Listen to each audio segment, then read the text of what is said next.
പ്രിയ കൂട്ടുകാരെ, ഈ കഥയുടെ ആദ്യ ഭാഗത്തിന്റെ ലിങ്ക് ഡിസ്ക്രിപ്ഷനിൽ ചേർക്കുന്നുണ്ട്. നിങ്ങളുടെ സ്നേഹവും സഹകരണവും തുടർന്നും പ്രതീക്ഷിച്ചുകൊണ്ട് നമുക്ക് കഥയിലേക്ക് പോകാം. വീട്ടിലേക്ക് കയറിപ്പോയ ഗൗരിയുടെ കണ്ണുകളും നിറഞ്ഞൊഴുകിയിരുന്നു. അവളുടെ കൺമുൻപിൽ അപ്പോൾ തെളിഞ്ഞു നിന്നത് തന്റെ ഭർത്താവ് മറ്റൊരു പെണ്ണിനെ പുണർന്നു നിൽക്കുന്ന കാഴ്ചയായിരുന്നു. കേസിന്റെ കാര്യങ്ങളുമായി ദിവസങ്ങൾ പലത് കടന്നുപോയിക്കൊണ്ടിരുന്നു. സർ, അങ്ങനെ ഒരു ദിവസം രാവിലെ നന്ദൻ ഓഫീസിലിരുന്ന് കേസ് ഫയലുകൾ നോക്കുമ്പോൾ റാമും രാജീവും വന്നു സല്യൂട്ട് ചെയ്തു. സിറ്റ്. എന്തായി പോയിട്ട്? നന്ദൻ വന്നവരോട് ഇരിക്കാൻ പറഞ്ഞുകൊണ്ട് ചോദിച്ചു. അപ്പോഴേക്കും ഗൗരിയും അവിടേക്ക് വന്നിരുന്നു. അവൾ വന്ന് നന്ദനിൽ നിന്നും അല്പം മാറിയിരുന്നു. സർ, കോൺസ്റ്റബിൾ ചാരുലത, രമ്യ രണ്ടുപേരെക്കുറിച്ചും വിശദമായി തന്നെ ഞങ്ങൾ അന്വേഷിച്ചു. പക്ഷേ മോശമായി ആരും ഒന്നും പറഞ്ഞില്ല. എല്ലാവർക്കും പ്രിയങ്കരായിരുന്നു അവർ രണ്ടുപേരും. അങ്ങനെയൊരു മരണം എല്ലാവർക്കും ഒരു ഷോക്കായിരുന്നു. റാം അവരോടായി പറഞ്ഞു. യെസ് സർ, രണ്ടുപേരും കൊല്ലപ്പെടുന്നതിന് മുമ്പ് അവർക്ക് എന്തെങ്കിലും തരത്തിലുള്ള ത്രെട്ടനിങ് കോൾസോ ലെറ്റേഴ്സോ അങ്ങനെ ഒന്നും തന്നെ വന്നിട്ടുമില്ല. രണ്ടുപേരും കൊല്ലപ്പെടുന്ന അന്ന് സാധാരണയുള്ള പെരുമാറ്റം തന്നെയായിരുന്നുവെന്നാണ് കൊളീഗ്സും ഫാമിലിയിലുള്ളവരും പറഞ്ഞത്. രാജീവും പറഞ്ഞു. അവർ പറഞ്ഞത് കേട്ടതും നന്ദൻ ആകെ ഡെസ്പായി. രണ്ടുപേരുടെയും നൈബേഴ്സിന്റെ അടുത്ത് അന്വേഷിച്ചപ്പോഴും എല്ലാവരോടും നല്ല സൗഹൃദമാണെന്നാണ് അവർ പറഞ്ഞത്. അവിടെ നിന്നും കേസിനാവശ്യമുള്ള ഒരു തെളിവും കിട്ടിയില്ല സർ, അനീഷും പറഞ്ഞു. സർ, ചാരുലതയും രമ്യയും രണ്ടുപേരും കൊല്ലപ്പെട്ട ദിവസങ്ങളിൽ നമ്മൾ ഐഡന്റിഫൈ ചെയ്ത വാഹനം അവരുടെ വീടുകളിലേക്കുള്ള റോഡുകളിലെ CCTVയിൽ പതിഞ്ഞിട്ടുണ്ട്. ഏകദേശം സെയിം ടൈം തന്നെയാണ്. കോൺസ്റ്റബിൾ സുഗുണൻ ഇതും പറഞ്ഞ് ഒരു ലാപ്ടോപ്പ് നന്ദന്റെ മുന്നിലായി കൊണ്ടുവന്നു വെച്ചു. ആ വണ്ടിയുടെ രജിസ്ട്രേഷൻ നമ്പറും കൊല്ലപ്പെട്ടവരുടെ വാഹനത്തിന്റെ നമ്പർ തന്നെയാണെന്ന് MVDയിൽ നിന്നും കൺഫേം ചെയ്തിട്ടുണ്ട്, സുഗുണൻ വീണ്ടും പറഞ്ഞു. അതുകേട്ട് നന്ദൻ ആ ലാപ്ടോപ്പിലേക്ക് തന്നെ ശ്രദ്ധിച്ചുകൊണ്ടിരുന്നു. നന്ദൻ, ഈ ഫോട്ടോകളിലൊന്ന് നോക്കി. ഇതിലെന്തോ ഒരു...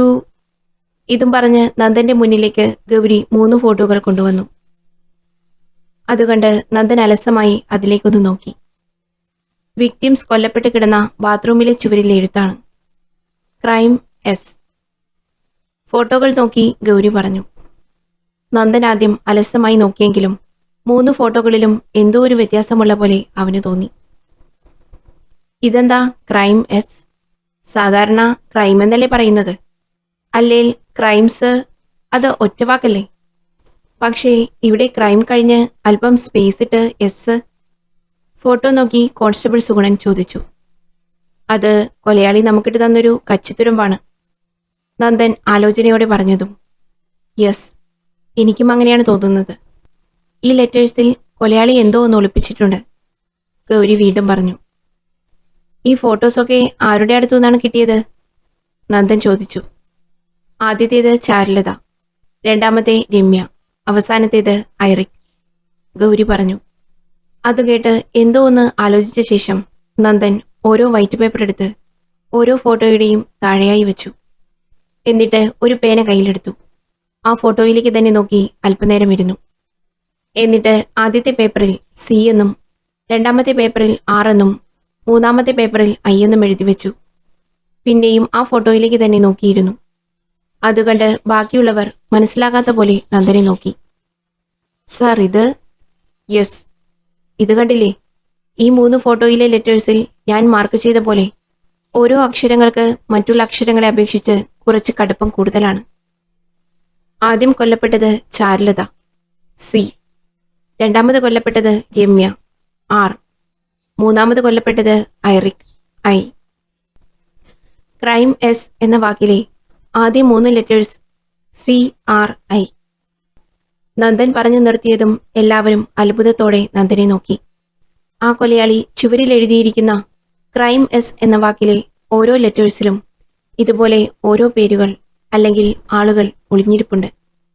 അവർ മാത്രമാണ് കൊലയാളിയുടെ ടാർഗറ്റ്. ഇതുവരെ 3 പേര് കൊല്ലപ്പെട്ടു. അതേപോലെ മറ്റു 3 ലെറ്റേഴ്സിലുള്ളവരും അധികം താമസിയാതെ കൊല്ലപ്പെടും, നന്ദൻ ആലോചനയോടെ പറഞ്ഞു. സർ, എനിക്കിപ്പോഴും മനസ്സിലാകാത്തത് ആ ഒരു S ആണ്. 3 ഫോട്ടോയിലും ആ ഒരു ലെറ്റർ മാത്രം ഒറ്റയ്ക്ക് കിടക്കുന്നു. നന്ദൻ പറഞ്ഞത് കേട്ട് കോൺസ്റ്റബിൾ വീണ്ടും ചോദിച്ചു. അതിന് ഒറ്റ കാരണമുള്ളൂ സുഗുണ. ക്രൈം എന്ന ലെറ്റേഴ്സിലുള്ളവർ കൊല്ലപ്പെടുന്നതിന് എസ് എന്ന ലെറ്ററിന് പുറകിലുള്ളവരാണ് കാരണം. എന്നുവെച്ചാൽ എസ് എന്ന ലെറ്ററിലുള്ളവൻ ഈ കൊലയാളിയോടോ അവന് വേണ്ടപ്പെട്ടവരോടോ അരുതാത്ത എന്തോ ഒന്ന് ചെയ്തു. അതിന് ഇതുവരെ കൊല്ലപ്പെട്ടവരും ലിസ്റ്റിൽ ബാക്കിയുള്ളവരും അവനെ സഹായിച്ചു. അതാണ് എസ് മാത്രം ഒറ്റയ്ക്ക്. നന്ദൻ പറഞ്ഞു നിർത്തിയതും SI സുധീഷ് അവിടേക്ക് വന്നു. സല്യൂട്ട് ചെയ്തു. സർ, നമ്മൾ ഐഡന്റിഫൈ ചെയ്ത വാഹനം അന്ന് നൈറ്റ് കോട്ടയത്തു നിന്നും കൊല്ലം ഭാഗത്തേക്കാണ് പോയേക്കുന്നത്. കൊല്ലം ചെങ്ങന്നൂർ ഹൈവേയിൽ മിക്ക ട്രാഫിക് ക്യാമറകളിലും നമ്മൾ ഐഡന്റിഫൈ ചെയ്ത വാഹനത്തിന്റെ നമ്പർ അടക്കം പതിഞ്ഞിട്ടുണ്ട്.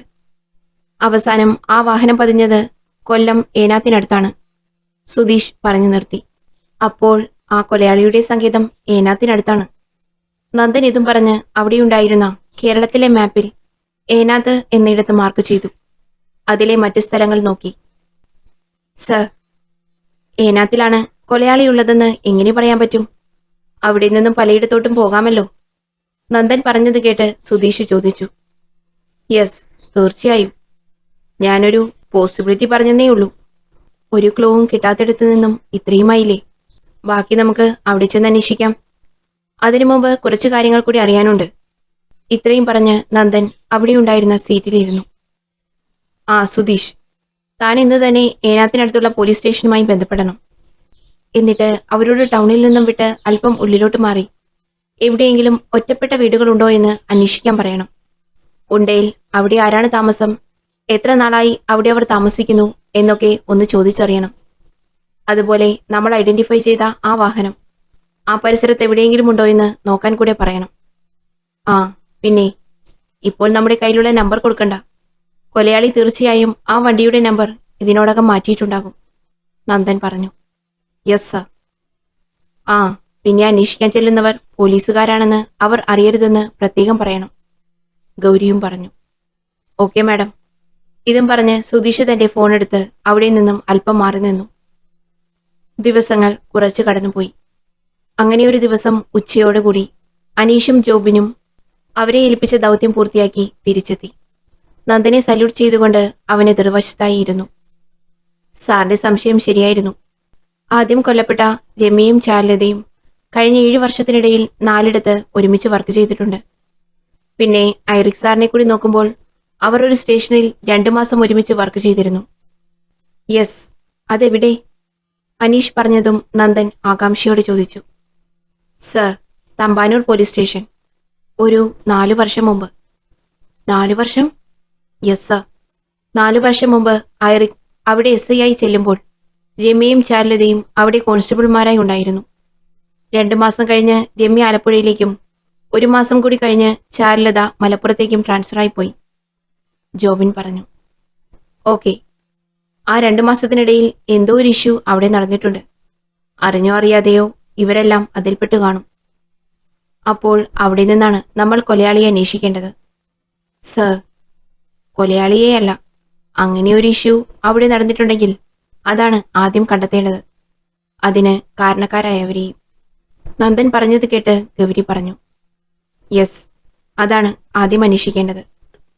അപ്പോൾ കൊലയാളിയുടെ പുറകെ അധികം നമ്മൾ ഓടേണ്ടി വരില്ല. ഗൗരി പറഞ്ഞത് കേട്ട് നന്ദൻ ഗൗരിയെ നോക്കി പറഞ്ഞതും അവൾ വലിയ താല്പര്യമില്ലാത്ത പോലെ മുഖം തിരിച്ചു. അതുകണ്ട് നന്ദൻ പെട്ടെന്ന് വല്ലാതായി. അത് മറ്റുള്ളവർ ശ്രദ്ധിച്ചെങ്കിലും ആരും ഒന്നും മിണ്ടിയില്ല. ഇവർ 3 പേരും ആ സ്റ്റേഷനിലുണ്ടായിരുന്നപ്പോൾ കൂടെ വർക്ക് ചെയ്തവരുടെ ഡീറ്റെയിൽസ് നന്ദൻ ചോദിച്ചതും ജോബിൻ ഒരു ഫയൽ എടുത്ത് നന്ദന് കൊടുത്തു. അന്നവിടെ CIയും SIയും അടക്കം മൊത്തം 22 പേരായിരുന്നു ഉണ്ടായിരുന്നത്. അതിൽ 4 പേര് റിട്ടയറായി. ഇപ്പോൾ സ്വന്തം നാട്ടിലാണ് അവരുള്ളത്. 3 പേര് ഇന്ന് ജീവനോടെയില്ല. അവർ പലയിടത്ത് വെച്ച് മരണപ്പെട്ടു. സ്വാഭാവിക മരണം തന്നെയായിരുന്നു 2 പേർക്കും. ഒരാൾ ഒരപകടത്തിലാണ് മരിച്ചത്. എന്തപകടം? അവർ സഞ്ചരിച്ച കാർ നിയന്ത്രണം തെറ്റി എതിരെ വന്ന വണ്ടിയിൽ ഇടിക്കാതിരിക്കാൻ വെട്ടിച്ചപ്പോൾ ഒരു പുഴയിലേക്ക് വീഴുമായിരുന്നു. അന്നാ കാറിൽ ഫാമിലി ഉണ്ടായിരുന്നേലും അയാൾ മാത്രമേ മരണപ്പെട്ടുള്ളൂ. ഓക്കെ, ബാക്കിയുള്ളവർ? അതിൽ 5 പേര് ഇപ്പോഴും ആ സ്റ്റേഷനിൽ തന്നെയുണ്ട്. ബാക്കിയുള്ളവർ പല ജില്ലയിലേക്ക് ട്രാൻസ്ഫർ ആയിപ്പോയി. അനീഷ് പറഞ്ഞതും നന്ദൻ ആലോചനയോടെ കണ്ണുകൾ അടച്ചിരുന്നു. ഇപ്പോൾ ആ സ്റ്റേഷനിലുള്ള 5 പേര് ആരൊക്കെയാണ്? ഒരു ഹോം ഗാർഡും 4 കോൺസ്റ്റബിൾമാരും. അവരുടെയൊക്കെ പേര്? ഹോംഗാർഡ് രവി, പിന്നെ കോൺസ്റ്റബിൾസ് അശ്വതി, സ്റ്റെല്ല, മഹാദേവൻ, മാധവൻ നായർ. മഹാദേവൻ, മാധവൻ നായർ. ജോബിൻ പറഞ്ഞു നിർത്തിയതും നന്ദൻ അതിൽ നിന്നും 2 പേരെ നോട്ട് ചെയ്തു വെച്ചു. പിന്നെ സ്ഥലം മാറിപ്പോയവർ? CI മധുറാം, ബാക്കി കോൺസ്റ്റബിൾസ് ആണ്. Narayanan, Anupama, Abel, Zakir, Sharan and Sethulakshmi. അനീഷ് പറഞ്ഞു നിർത്തി. ഏബൽ, സക്കീർ, ശരൺ, സേതുലക്ഷ്മി. നന്ദൻ വീണ്ടും നോട്ട് ചെയ്തു. റിട്ടയർ ആയവർ? Appukuttan Nair, Thomas Abraham, Raghavan, Ammini. അനീഷ് പറഞ്ഞു. ഓക്കെ, ഈ ലിസ്റ്റിൽ മഹാദേവൻ, മാധവൻ നായർ, ഏബൽ, സക്കീർ, ശരൺ, സേതുലക്ഷ്മി, ഈ 6 പേരുടെയും ഫുൾ ഡീറ്റെയിൽസ് എടുക്കണം. പിന്നെ ഈ മഹാദേവൻ, മാധവൻ നായർ, ഇവർ 2 പേരും ഇപ്പോഴും തമ്പാനൂർ തന്നെയില്ലേ? Yes sir. എങ്കിൽ ഇന്ന് തന്നെ നമ്മൾ തമ്പാനൂർക്ക് തിരിക്കുന്നു. ഇവരെ 2 പേരെയും എത്രയും പെട്ടെന്ന് നമുക്ക് ചോദ്യം ചെയ്തേ മതിയാകൂ. ഗൗരി, കമ്മീഷണറെ വിളിക്കണം. തമ്പാനൂർ സ്റ്റേഷനിലെ കോൺസ്റ്റബിൾ മഹാദേവനെയും മാധവൻ നായരെയും ചോദ്യം ചെയ്യാനുള്ള ഏർപ്പാട് ചെയ്യാൻ പറയണം. യെസ് നന്ദൻ. ഗൗരി ഇതും പറഞ്ഞുകൊണ്ട് തന്റെ ഫോണെടുത്ത് കമ്മീഷണറുടെ നമ്പർ ഡയൽ ചെയ്തു. അന്ന് തന്നെ അവർ തിരുവനന്തപുരത്തേക്ക് തിരിച്ചു. കൊല്ലം ചെങ്ങന്നൂർ റൂട്ടിൽ ഏനാത്തെത്തിയപ്പോൾ നന്ദൻ വെറുതെ ഒന്ന് ചുറ്റും നോക്കി. മെയിൻ റോഡിൽ നിന്നും മാറി പലയിടത്തും ഒറ്റപ്പെട്ട വീടുകളുള്ളത് നന്ദൻ ശ്രദ്ധിച്ചു. അതേസമയം ആ ഒറ്റപ്പെട്ട വീടുകളിൽ ഒന്നിൽ കൊലയാളി അടുത്തിരിയെ പിടിക്കാനുള്ള കെണി ഒരുക്കുകയായിരുന്നു. അന്ന് നൈറ്റ് തന്നെ എല്ലാവരും തിരുവനന്തപുരത്തെത്തി. എല്ലാവർക്കുമുള്ള താമസം കമ്മീഷണർ ഇടപെട്ട് ഗസ്റ്റ് ഹൗസിൽ ഏർപ്പെടുത്തിയിരുന്നു. യാത്രാക്ഷീണമുള്ളതുകൊണ്ട് തന്നെ എത്തിയുടനെ എല്ലാവരും ഭക്ഷണം കഴിച്ചു കിടന്നു. ഗൗരി മാത്രം ഫോണുമായി ഗസ്റ്റ് ഹൗസിന് പുറത്തേക്ക് നടന്നു. അല്പനേരം വീട്ടിലേക്ക് വിളിച്ച് അമ്മയോടും കുഞ്ഞിനോടും സംസാരിച്ച ശേഷം അവൾ അകത്തേക്ക് കയറിയതും അടുത്തുള്ള മുറിയിൽ നിന്നും അടക്കിപ്പിടിച്ചുള്ള സംസാരം കേട്ടു. അവൾ ശബ്ദമുണ്ടാക്കാതെ അവിടേക്ക് നടന്നു. എന്റെ അച്ചു, നീ പറയുന്നൊന്ന് മനസ്സിലാക്ക്. ഞാനൊരു കേസിന്റെ പുറകെയാണ്. ഇതിനൊരു തീരുമാനമുണ്ടാകാതെ എനിക്ക് ഇവിടെ നിന്നും അനങ്ങാൻ പറ്റില്ല. റൂമിൽ നിന്നും നന്ദന്റെ ഫോണിലൂടെ പറയുന്നത് കേട്ട് ഗൗരിയുടെ കണ്ണുകളിൽ ദേഷ്യം കത്തി നിന്നു. ഈ കേസിനൊരു തീരുമാനമുണ്ടാക്കിയിട്ട് ഞാൻ ഉടനെ എത്താം, അതുപോരെ? വേണ്ട, ഇങ്ങോട്ടൊന്നും വരണ്ട. ആ, അതുകൊണ്ടല്ല, ഞാൻ അങ്ങോട്ട് വരാമെന്ന് പറഞ്ഞതല്ലേ, പിന്നെന്തിനാ ഇങ്ങോട്ട്? ആ ശരി, അതൊന്നും ഒരു പ്രശ്നമാകില്ല. ആ ഓക്കെ. എപ്പോഴും ഇങ്ങനെ വിളിക്കാനൊന്നും പറ്റില്ല. എടി, എന്റെ കൂടെ എപ്പോഴും മറ്റ് ഓഫീസേഴ്സൊക്കെ ഉള്ളതാ. ഓ, അതുകൊണ്ടല്ല. അവരെ പോലും ഡ്യൂട്ടി ടൈമിൽ മറ്റു ഫോൺ കോൾസ് അറ്റൻഡ് ചെയ്യാൻ ഞാൻ സമ്മതിക്കില്ല. അപ്പോ ഞാൻ തന്നെ അങ്ങനെ ചെയ്താൽ അവരുടെ മുന്നിൽ പിന്നെ എനിക്ക് എന്തു വില? ആ, ഇപ്പൊ അത്രയേ ഉള്ളൂ. ഓക്കെ, എന്നാ വെച്ചോ. ഞാനൊന്ന് ഉറങ്ങട്ടെ, നല്ല ക്ഷീണമുണ്ട്. കുറെ ഉമ്മകൾ കൂടെ കൊടുത്തൊരു ചിരിയോടെ ആ കോള് കട്ട് ചെയ്യുമ്പോൾ താൻ പറഞ്ഞ കാര്യങ്ങൾ കേട്ട് മനസ്സ് തകർന്ന് ഒരാൾ ഒരു ചുമരിനപ്പുറമുണ്ടെന്ന് അറിയാതെ നന്ദൻ ഉറങ്ങാൻ കിടന്നു. ഗൗരിയും ആ രാത്രിയിൽ നന്ദനുമായുള്ള സുവർണ നിമിഷങ്ങളും താൻ കാണേണ്ടിയും കേൾക്കേണ്ടിയും വന്ന കാര്യങ്ങൾ ഓർത്തുകൊണ്ട് എപ്പോഴോ നിദ്രയെ പുൽകി. അടുത്ത ദിവസം രാവിലെ തന്നെ നന്ദനും ഗൗരിയും ഉൾപ്പെടെയുള്ളവർ തിരുവനന്തപുരം കമ്മീഷൻ ഓഫീസിലേക്ക് പുറപ്പെട്ടു. തലേ ദിവസത്തെ കാര്യങ്ങളോർത്ത് ഇനി സങ്കടപ്പെടില്ല എന്ന് ഉറച്ച തീരുമാനത്തോടെയാണ് ഗൗരി അടുത്ത ദിവസം നന്ദന്റെ കൂടെ യാത്ര തിരിച്ചത്. അതേസമയം ഏനാത്തിലെ പോലീസ് സ്റ്റേഷനിൽ നിന്നും SIയുടെ നിർദ്ദേശപ്രകാരം ചില പോലീസ് കോൺസ്റ്റബിൾസ് മഫ്തിയിൽ ഏനാത്തിലെ ഉൾനാടൻ പ്രദേശങ്ങളിൽ പരിശോധിക്കുകയായിരുന്നു. നന്ദൻ പറഞ്ഞ പോലെ ഒറ്റപ്പെട്ട വീടുകളും മഹേന്ദ്രയുടെ കാർ ജീപ്പും. കമ്മീഷണറുടെ ഓഫീസിൽ നന്ദനും ഗൗരിയും കൂടി ഒരുമിച്ചാണ് കയറിയത്. കമ്മീഷണറോട് കേസിന്റെ ചില കാര്യങ്ങൾ ഡിസ്കസ് ചെയ്തുകൊണ്ടിരുന്നതും നന്ദൻ ആവശ്യപ്പെട്ട പ്രകാരം തമ്പാനൂർ സ്റ്റേഷനിലെ കോൺസ്റ്റബിൾസ് വന്നിട്ടുണ്ടെന്നും പറഞ്ഞ് കമ്മീഷണറുടെ ഓഫീസ് ഫോണിലേക്ക് ഒരു കോൾ വന്നു. നന്ദൻ, താൻ ആവശ്യപ്പെട്ട പോലെ 2 കോൺസ്റ്റബിൾസും എത്തിയിട്ടുണ്ട്, കമ്മീഷണർ നന്ദനോട് പറഞ്ഞു. ഓ ഗുഡ് സർ, ഞാൻ ഇന്നലെ പറഞ്ഞ കാര്യം അവരോട് പറഞ്ഞിട്ടുണ്ടോ? നന്ദൻ സംശയത്തോടെ ചോദിച്ചു. യെസ്, ആ കൊലപാതക പരമ്പരയുമായി ബന്ധപ്പെട്ട് അവരോട് എന്തൊക്കെയോ ചില കാര്യങ്ങൾ നിങ്ങൾക്ക് ചോദിക്കാനുണ്ടെന്ന് പറഞ്ഞാണ് അവരെ വിളിപ്പിച്ചിരിക്കുന്നത്. ഓ താങ്ക് യു സർ. ഷാരായി? നന്ദൻ കമ്മീഷണർക്ക് കൈകൊടുത്തുകൊണ്ട് പറഞ്ഞു. Okay, all the best. Commissioner ഇതും പറഞ്ഞ് നന്ദനും ഗൗരിക്കും കൈകൊടുത്തതും നന്ദനും ഗൗരിയും കമ്മീഷണറുടെ ക്യാബിൽ നിന്നും ഇറങ്ങി കമ്മീഷണർ ഓഫീസിലെ കോൺഫറൻസ് റൂമിലേക്ക് ചെന്നു. അവിടെ അപ്പോൾ നന്ദൻ ആവശ്യപ്പെട്ട പോലെ കോൺസ്റ്റബിൾ മഹാദേവനും മാധവൻ നായരും ഉണ്ടായിരുന്നു. നന്ദനെ കണ്ടതും അവർ 2 പേരും ഇരുന്നിടത്തു നിന്നും എണീറ്റു. അത് കണ്ട് നന്ദൻ കൈകൊണ്ട് അവരോട് ഇരുന്നോടാൻ പറഞ്ഞു. അവർക്ക് നേരെ എതിർവശത്തായി ചെന്നിരുന്നു. അടുത്തു തന്നെ ഗൗരിയും ഇരുന്നു.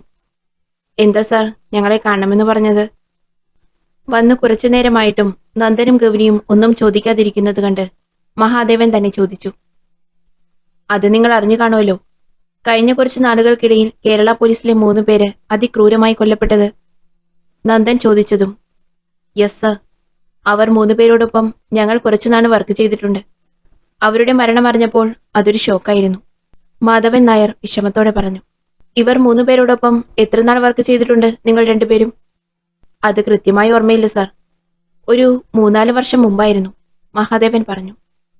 ഓക്കെ, ഇനി നിങ്ങളെ വിളിപ്പിച്ച കാര്യമങ്ങ് പറയാം. ഇതും പറഞ്ഞ് കേസിനെ കുറിച്ചുള്ള നന്ദൻ തന്റെ ചില സംശയങ്ങളും നിഗമനങ്ങളും അവരോട് പറഞ്ഞു. സർ, അങ്ങനെയൊരു സംഭവം ഉണ്ടായതായി എന്റെ അറിവിലില്ല. അവർ 3 പേരും ഉണ്ടായിരുന്നപ്പോൾ പലപ്പോഴും ഞങ്ങൾക്ക് ഡേ ഡ്യൂട്ടി ആയിരുന്നു. അതും സ്കൂളിന്റെ അടുത്തായിരുന്നു, പിന്നെ ബസ് സ്റ്റാൻഡിലും. അതുകൊണ്ട് തന്നെ സ്റ്റേഷനിൽ അങ്ങനെ എന്തെങ്കിലും നടന്നോന്നറിയില്ല. വേണേ ഞങ്ങൾ ചോദിച്ചിട്ട് പറയാം, മാധവൻ നായർ പറഞ്ഞു. അതുമല്ല, ഈ പ്രായത്തിനിടയിൽ ഒത്തിരി കേസുകൾ അന്വേഷിച്ചതിൽ കുറെ ശത്രുക്കളുണ്ട് ഞങ്ങൾക്ക്. അത് പിന്നെ പോലീസുകാരുടെ ഒരു ശാപമാണല്ലോ. പക്ഷേ ഇങ്ങനെ കൊല്ലാൻ മാത്രം ആരോടുമൊന്നും ചെയ്തതായി എന്റെ അറിവിലില്ല സാർ, മഹാദേവനും പറഞ്ഞു. പിന്നെ അന്നത്തെ SI ഐറിക് സാർ കൈക്കൂലിയുടെ ആശാനാണെന്നറിയാം. പുള്ളി എന്തെങ്കിലും കാണിച്ചെങ്കിലേ ഉള്ളൂ. അങ്ങനെ എന്തെങ്കിലും ആണെങ്കിൽ ഞങ്ങൾ ആ കൊലയാളിയുടെ ഇരയാകില്ല, അത് തീർച്ചയാണ്. കാരണം SI സാർ കാരണം കുറച്ചുനാൾ സസ്പെൻഷൻ മേടിച്ച് വീട്ടിലിരുന്നതാ ഞാൻ, മാധവൻ നായർ വീണ്ടും പറഞ്ഞു. ശരി, നിങ്ങൾക്ക് പോകാം. അവർ പറഞ്ഞത് കേട്ട് നന്ദൻ പറഞ്ഞതും അവർ 2 പേരും പോകാനായി അവിടെ നിന്നും എണീറ്റു.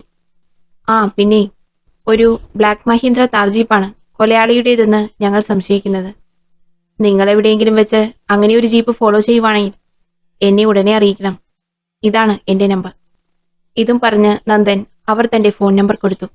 അവർ അവിടെ നിന്നും പോയതും നന്ദൻ എഴുതിയ പേരുകളിൽ നിന്നും മാധവൻ നായരുടെയും മഹാദേവന്റെയും പേരുകൾ വെട്ടിക്കളഞ്ഞു. അല്ല സാർ, ഇവരെ വിട്ടാൽ? അവരെ പറഞ്ഞു വിട്ടത് കണ്ട് SI സുധീഷ് ചോദിച്ചു. അവർക്ക് കൂടുതലൊന്നും അറിയില്ല സുധീഷ്, അതവരുടെ കണ്ണുകളിൽ നിന്നും വ്യക്തമായതാണ്.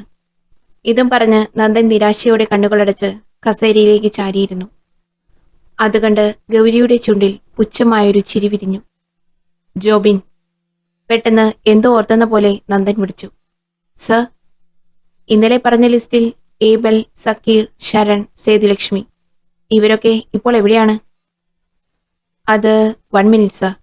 ജോബിൻ ഇതും പറഞ്ഞ് തന്റെ ഫയലിൽ നിന്നും അവരുടെ ഡീറ്റെയിൽസ് എടുത്തു. സർ, ഏബൽ ഇടുക്കിയിലെ കട്ടപ്പന സ്റ്റേഷനിൽ, സക്കീർ കൊടുങ്ങല്ലൂർ, ശരൺ മലപ്പുറം, സേതുലക്ഷ്മി ആലപ്പുഴയിലാണ് സർ, ജോബിൻ പറഞ്ഞു. ഓക്കെ, ഇവരെയെല്ലാം ഉടൻ തന്നെ ബന്ധപ്പെടണം. അതും വീഡിയോ കോൾ. നമ്മൾ സംശയിക്കുന്ന പോലെയൊരു ഇൻസിഡന്റിൽ ഇവർക്കാർക്കെങ്കിലും ഒരു പങ്കുണ്ടാകും, നന്ദൻ പറഞ്ഞതും. അല്ല സർ, അങ്ങനെയൊരു കേസിൽ അവർക്ക് എന്തെങ്കിലും പങ്കുണ്ടെങ്കിൽ തന്നെ അവർ അത് തുറന്നു പറയുമോ?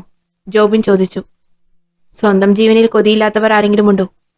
പിന്നെ നമ്മൾ ചോദിക്കുന്ന കാര്യം കേൾക്കുമ്പോൾ അതിൽ പങ്കുള്ളവരുടെയും പങ്കില്ലാത്തവരുടെയും മുഖഭാവങ്ങൾ വ്യത്യാസമായിരിക്കും. ആ ഇൻസിഡന്റിൽ എന്തെങ്കിലും പങ്കുള്ളവരാണെങ്കിൽ നമ്മൾ ചോദിക്കുമ്പോൾ തന്നെ അവരുടെ മുഖത്ത് ചെറിയൊരു ഭയം അല്ലെങ്കിൽ പരിഭ്രമം നിറയും. പങ്കില്ലാത്തവർ നമ്മളോട് കൂടായി തന്നെ സംസാരിക്കും. അത് മനസ്സിലാക്കാൻ വേണ്ടി തന്നെയാണ് വീഡിയോ കോൾ ചെയ്യാൻ പറഞ്ഞത്, നന്ദൻ പറഞ്ഞു. അല്ല, അവര് പോലീസുകാരാകുമ്പോൾ? പോലീസുകാരെന്താ മനുഷ്യരല്ലേ? ഒരിക്കലും കേൾക്കാൻ പാടില്ല എന്ന് കരുതിയിരിക്കുന്ന ഒരു കാര്യം പെട്ടെന്ന് മറ്റൊരാളിൽ നിന്നും കേൾക്കുമ്പോൾ ആരായാലും അവരിലൊരു ഭയം നിറയും. എന്തായാലും നിങ്ങളൊന്ന് ശ്രമിച്ചു നോക്ക്. നന്ദൻ പറഞ്ഞത് കേട്ട് മറ്റുള്ളവർ നന്ദൻ പറഞ്ഞവരെ കോണ്ടാക്ട് ചെയ്യാൻ നോക്കി. അതുകണ്ട് നന്ദൻ ഒരു സിഗരറ്റ് എടുത്ത് കത്തിച്ചുകൊണ്ട് പുറത്തേക്ക് നടന്നു. ശേഷം എന്തോ ഒന്ന് തീരുമാനിച്ച പോലെ ഓഫീസിൽ നിന്നിറങ്ങി പാർക്കിങ്ങിൽ കിടന്ന നന്ദന്റെ റെഡ് സ്കോർപിയോയിൽ കയറി എവിടേക്കോ ഓടിച്ചുപോയി. ആ സമയം ഓഫീസിനുള്ളിൽ ഗൗരി മാഡം, SI സുധീഷ് വിളിച്ചതും അത് കേട്ട് ഗൗരി അവന്റെ അടുത്തേക്ക് ചെന്നു. മാഡം, ഇത് കോൺസ്റ്റബിൾ സേതുലക്ഷ്മി. ഇവർക്ക് മാഡത്തോടെന്തോ പറയാനുണ്ടെന്ന്. ഇതും പറഞ്ഞ് ഫോൺ ഗൗരിക്ക് കൊടുത്തു. മാഡം. യെസ്, പറഞ്ഞോളൂ. മാഡം, എനിക്ക് മാഡത്തോട് കുറച്ച് കാര്യങ്ങൾ പറയാനുണ്ട്. ഈ കേസ് മാഡം ഏറ്റെടുത്തു എന്നറിഞ്ഞതു മുതൽ മാഡത്തെ കോണ്ടാക്ട് ചെയ്യാൻ ഞാൻ ശ്രമിച്ചതാ, പക്ഷേ കഴിഞ്ഞില്ല. എനിക്ക് പേടിയാണ് മാഡം. അവർക്ക് സംഭവിച്ചതുപോലെ എനിക്കും, സേതുലക്ഷ്മി ഭയത്തോടെ പറഞ്ഞു. എന്താണേലും പറഞ്ഞോ സേതുലക്ഷ്മി. മാഡം, ഇത് ഫോണിൽ കൂടി പറഞ്ഞാൽ ശരിയാകില്ല. എനിക്ക് മാഡത്തെ ഒന്ന് നേരിൽ കാണാൻ പറ്റുമോ? സേതുലക്ഷ്മി ഭയപ്പാടോടെ തന്നെ ചോദിച്ചു. അതിനെന്താ, നമുക്ക് നാളെ തന്നെ നേരിൽ കാണാം. ഞങ്ങൾ അവിടേക്ക് വരാം. Okay madam. ഇതും പറഞ്ഞ് ഗൗരി ഫോൺ കട്ട് ചെയ്തു. ശേഷം ഫോൺ എടുത്ത് നന്ദനെ വിളിച്ചെങ്കിലും കോള് കണക്റ്റ് ആയില്ല. സുധീഷ്, നന്ദൻ എവിടെ? അറിയില്ല മാഡം. കുറച്ചു മുമ്പ് പുറത്തേക്ക് പോകുന്നത് കണ്ടു. ഇപ്പോൾ ഞാൻ ചെന്ന് നോക്കിയിട്ട് എവിടെയും കണ്ടില്ല. പുറത്ത് കാറും കിടപ്പില്ല. സുധീഷ് പറഞ്ഞതും ഗൗരി സംശയത്തോടെ എന്തോ ഒന്ന് ആലോചിച്ചു നിന്നു. മാഡം, അവരെന്താ പറഞ്ഞത്? എന്തോ ഒരു പേടിയുള്ള പോലെ എനിക്ക് തോന്നി. സുധീഷ് സംശയത്തോടെ ചോദിച്ചു. അപ്പോൾ നന്ദൻ സാറിന്റെ സംശയം ശരിയാണെന്നാണോ?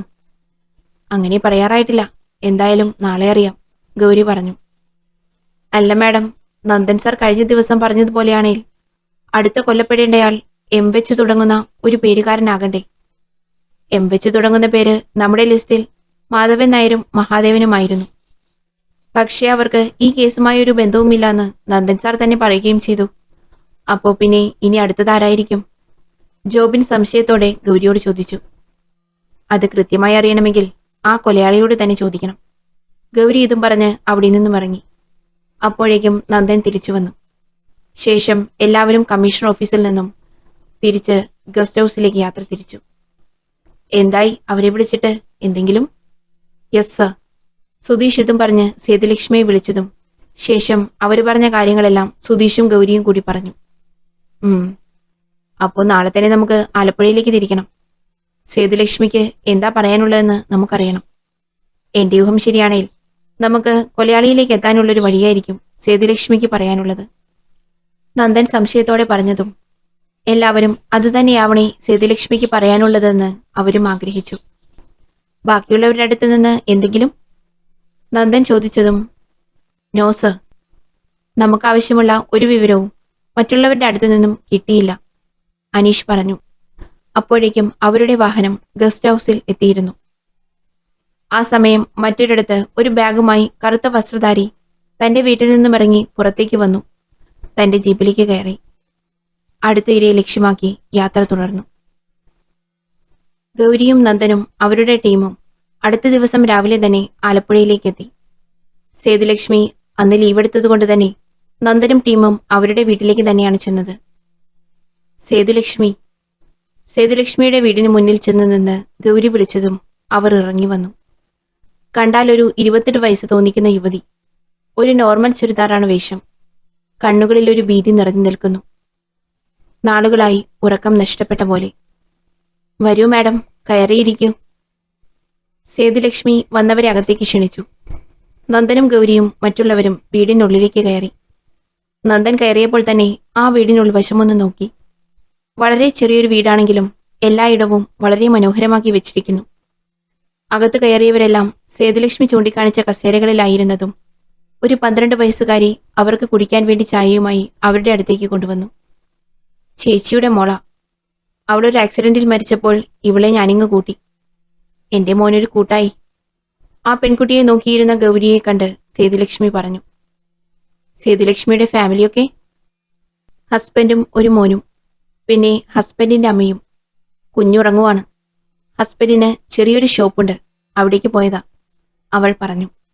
ശേഷം അവിടെ നിന്ന മോളെ അകത്തേക്ക് പറഞ്ഞു വിട്ടു. എന്താ സേതുലക്ഷ്മിക്ക് ഞങ്ങളോട് പറയാനുള്ളത്?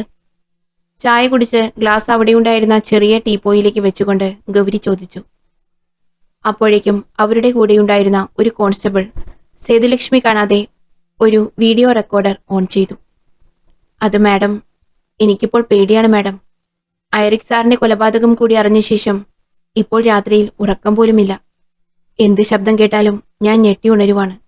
ജോലിയിലും ശ്രദ്ധിക്കാൻ പറ്റുന്നില്ല. എല്ലാം എനിക്ക് പേടിയാണ് മാഡം. അതാ ഞാൻ മാഡത്തെ വിളിക്കാൻ ശ്രമിച്ചത്. നിങ്ങളോടല്ലാതെ മറ്റാരോടും ഇത് പറയാൻ എനിക്കെന്തോ പറ്റുന്നില്ല. സേതുലക്ഷ്മി ഭയപ്പാടോടെ തന്നെ പറഞ്ഞു.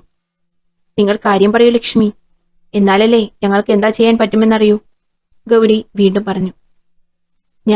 ഞാൻ പറയാം. അല്ല, ഈ രമ്യയുടെയും ചാരുലതയുടെയും ഐറിക്കിന്റെയും കൊലപാതകം അറിഞ്ഞ് സേതുലക്ഷ്മി എന്തിനാ പേടിക്കുന്നത്? ആരെയാ പേടിക്കുന്നത്? എനിക്ക് എനിക്ക് പേടി അവനെയാണ് മാഡം, ആ ഋഷഭിനെ. സേതുലക്ഷ്മി ആ പേര് പറഞ്ഞതും മറ്റുള്ളവർ പെട്ടെന്ന് മുഖത്തോട് മുഖം നോക്കി. ഋഷഭ്? സേതുലക്ഷ്മി പറഞ്ഞത് കേട്ട് നന്ദൻ സംശയത്തോടെ ചോദിച്ചു. അതെ സർ, ഈ കൊലപാതകങ്ങൾക്കൊക്കെ പിന്നിൽ അവനാണ്, അവൻ മാത്രമാണ്. ആരാണ് ഋഷഭ്? അവനെന്തിനാ ഈ കൊലപാതകങ്ങളെല്ലാം നടത്തുന്നത്? നിങ്ങൾ അവനെ പേടിക്കുന്നത് എന്തിനാണ്? ഗൗരി വീണ്ടും സംശയത്തോടെ ചോദിച്ചു. ഞാൻ പറയാം മാഡം, എല്ലാം ഞാൻ പറയാം. ഞാൻ കോൺസ്റ്റബിളായി ആദ്യം ചാർജ് എടുക്കുന്നത് തമ്പാനൂർ സ്റ്റേഷനിലായിരുന്നു. പോലീസ് സ്റ്റേഷൻ എന്ന് കേട്ടാൽ തന്നെ പേടി തോന്നുന്ന ഞാൻ എന്റെ അച്ഛന്റെ നിർബന്ധത്തിലാണ് കോൺസ്റ്റബിൾ ടെസ്റ്റ് എഴുതിയതും ട്രെയിനിങ് കഴിഞ്ഞ് കോൺസ്റ്റബിൾ ആയതും. കോൺസ്റ്റബിളായി ആദ്യം സ്റ്റേഷനിൽ ചെന്നപ്പോഴും എനിക്കുള്ളിൽ എന്തിനോ ചെറിയൊരു പേടിയുണ്ടായിരുന്നു. അവിടെ ചെന്നപ്പോൾ ഞാൻ ആദ്യം പരിചയപ്പെടുന്നത് ചാരുലത മാഡത്തെ ആയിരുന്നു. പുതിയ വനിതാ കോൺസ്റ്റബിളാണെന്ന് അറിഞ്ഞപ്പോൾ അവിടെ എനിക്ക് വേണ്ടുന്ന എല്ലാ സഹായങ്ങളും ചെയ്തു തന്നത് ചാരുലത മാഡമായിരുന്നു. അത് കഴിഞ്ഞ് ചാരുലത മാഡം തന്നെയാണ് രമ്യ മാഡത്തെയും പരിചയപ്പെടുത്തി തന്നത്. മാഡത്തിന്റെ കൂടെ തന്നെയായിരുന്നു എന്റെ താമസവും. ചെന്ന അന്ന് തന്നെ ബാക്കിയുള്ളവരുമൊക്കെയായി പരിചയപ്പെട്ടെങ്കിലും എന്തോ എനിക്ക് കൂടുതൽ അടുപ്പം തോന്നിയത് ചാരുലത മാഡത്തോടും രമ്യ മാഡത്തോടുമായിരുന്നു. സ്റ്റേഷനിലെ കാര്യങ്ങളുമെല്ലാം എനിക്ക് പറഞ്ഞു തന്നതും അവർ തന്നെ. അങ്ങനെ എന്റെ ആദ്യത്തെ നൈറ്റ് ഡ്യൂട്ടി വന്നു. അന്നും ചെറിയൊരു പേടി എനിക്കുണ്ടായിരുന്നു.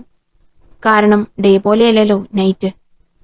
എങ്കിലും ആ പേടി പുറത്തു കാണിക്കാതെ ഞാൻ എന്റെ ജോലി ചെയ്തുകൊണ്ടിരുന്നു. അന്ന് എന്തോ എന്റെ ഭാഗ്യം കൊണ്ട് ചാരുലത മാഡത്തിനും രമ്യ മാഡത്തിനും നൈറ്റ് ഡ്യൂട്ടി തന്നെയായിരുന്നു. അന്ന് ഏകദേശം ഒരു 7 മണിയോടെ SI ഐറിക് സാറിന് ഒരു കോൾ വന്നു. സാർ ചാരുലത മാഡത്തോടും രമ്യ മാഡത്തോടും പിന്നെ വേറെ 2 കോൺസ്റ്റബിൾസിനോടും വണ്ടിയിൽ കയറാൻ പറഞ്ഞു. അങ്ങനെ അവർ പോയി കുറച്ചു കഴിഞ്ഞപ്പോൾ അവർ ഒരു പെൺകുട്ടിയുമായി തിരിച്ചു വന്നു.